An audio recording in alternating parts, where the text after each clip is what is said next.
मेरे साथ FICCI ladies organisation के अध्यक्ष सुधा शिवकुमार हैं। आपने एक महत्वपूर्ण रिपोर्ट रिलीज किया है इंडियन इकोनॉमी में महिलाओं की भागीदारी को लेकर। पहला सवाल हाउसवाइफ्स को लेकर है। Do you think that the unpaid work that हाउसवाइफ्स do should also be calculated while we finalize the GDP? We're not finalizing the GDP. Let me first clarify you on that. Definitely, the role the woman plays as a housewife at home has to be valued. So, why are we valuing it? Is to say that as we progress as a nuclear society, as against a very joint family approach, a lot of unpaid care is moving towards paid care. So the role a housewife plays is very vital, because every effort that's put into economy cannot be notionally brushed under the carpet. Every effort is an effort towards progression. It is vital to calculate it. Of what use is that to us is for us to determine how we are going to value that work. Is that work a component? Is that work a value to the GDP? Is that work a number that is just going to be left behind? It's a call that all of us have to take place. Now, against that, the percentage of women who are just housekeepers, house managers, is reducing. As we go towards a progressive society, the number of women who play the role as a homemaker alone is very less. So we are moving towards a society where a value will support the woman at every part of her life. Right. Yeah. What is the economic valuation? I mean, of course, international studies have been done. You mentioned it in your report also. What is the economic valuation of the unpaid work that women do in households in the GDP of a country?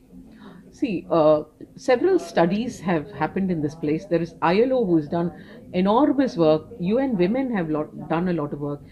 Closer home, TIS has been involved in a lot of study. It's a very interesting space that a lot of them are giving a value to the subject, and they're doing a lot of homework around it. A very thumb rule calculation says that, I'm using the word thumb rule because it's not quantified on stone. A thumb rule calculation says that it can range anything up to 7% of the GDP. That is the thumb rule value.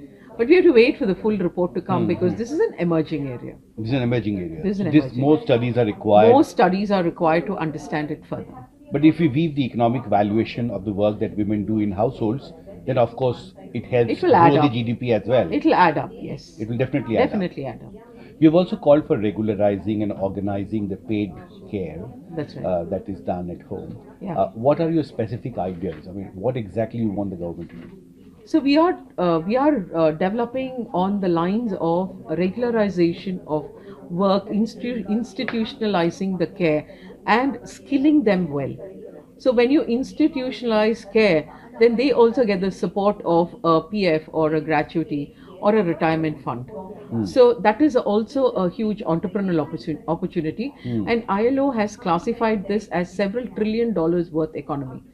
That is one part. Second part is also the insurance that they can be supported with, and a stability and a little dignity that you can give that job description. One last question, ma'am, on increasing public investment. You have said that a 2% increase in investment can create millions of jobs for women, and that helps increase the involvement of women in workforce as well. Definitely, definitely. Why 2%? Why not 1 or why not 4? It's just an understanding. Some little on the back of the envelope calculation backwards says, if you do a 2% increase, it's a big money. If we do a 2% bottoms up from the ASHA workers right up, if we can do that, then there is definitely a cascading effect, and there will definitely be a bearing on the care economy. Thank you very much for talking. Thanks so much for having me. Delhi se Himanshu Shekhar.